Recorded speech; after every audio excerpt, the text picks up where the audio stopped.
कि सुन पगली रे पागल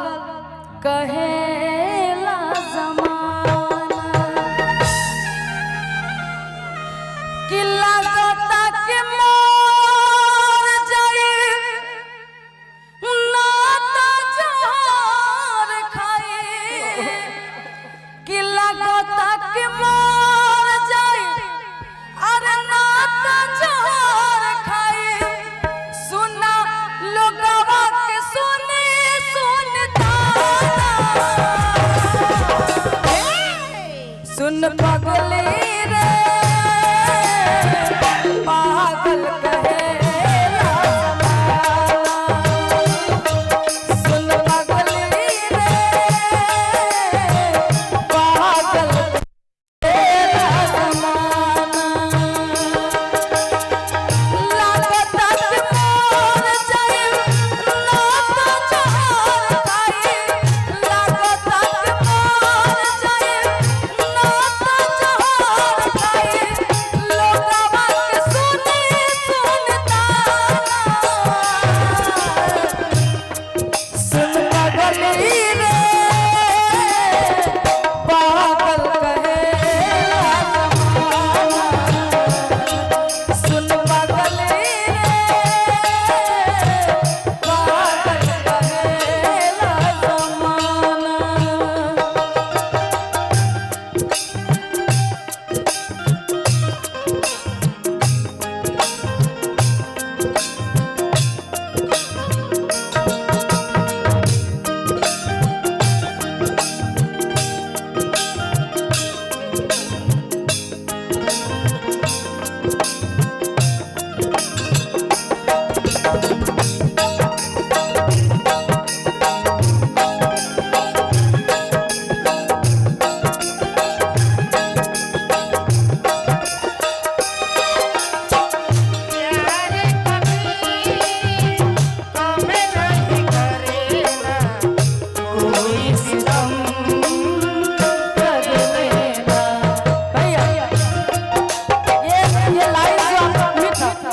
मीठा मेरा चलेंगे जो लाइन आप बजाएं ना ये लाइन को हम एनी टाइम हर स्टेज पे गाते हैं ये मेरा क्योंकि मेरा गाना बहुत फेवरेट है कहना चाहेंगे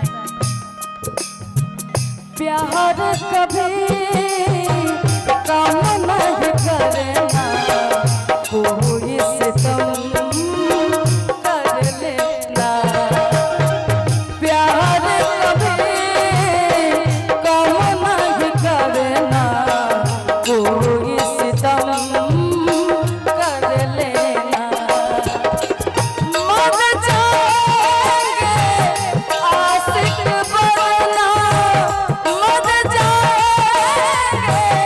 आशिक बनना इतना कर लेना प्यार कभी कम नहीं करना कोई सितम कर लेना सुन पगली रे पागल कहेला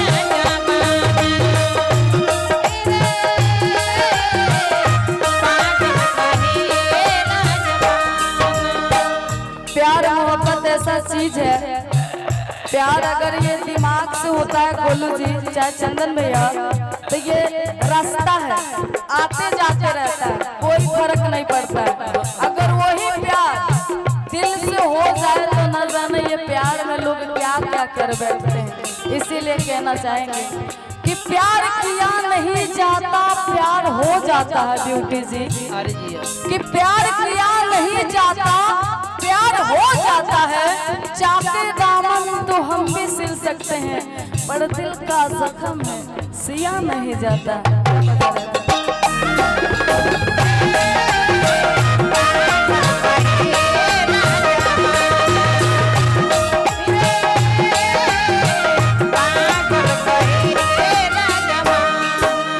लेकिन मेरे सुंदर भाव में बताओ तर कहता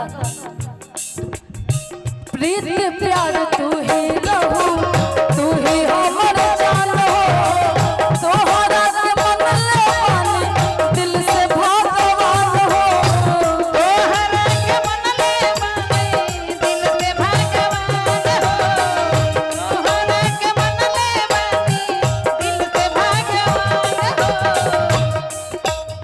बड़ी सुंदर भाव में बताओ और कहता प्रीत प्यार तू ही रहो तू ही हमर जान हो तोहरा के मन ले बानी दिल से भगवान हो तोहरा के मन ले बानी दिल से भगवान हो तोहरा के मन ले बानी दिल से भगवान हो रोज रोज शराब पी घुट घुट के कैसे जी रोज रोज शराब पी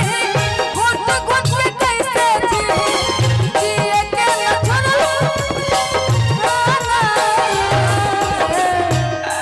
सुन पगली रे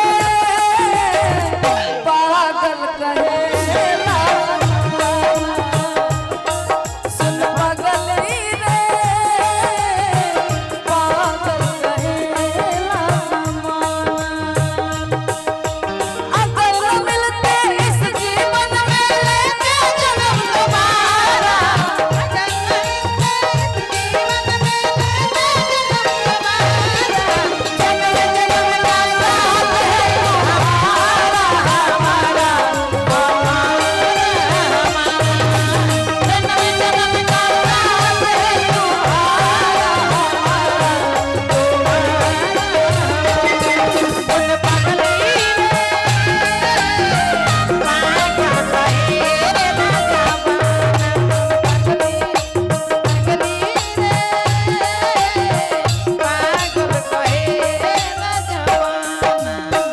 बहुत सारा प्यार आशीर्वाद और पुरस्कार है राजा यादव जी की तरफ से बहुत बहुत धन्यवाद और कहना है कि प्यार किए बदनाम हो गए कि प्यार किए ब्यूटी जी बदनाम हो गए चर्चे हमारे सरियाम हो गए ब्यूटी जी ने उस वक्त दिल तोड़ा जिस वक्त हम इनके प्यार के गुलाम हो गए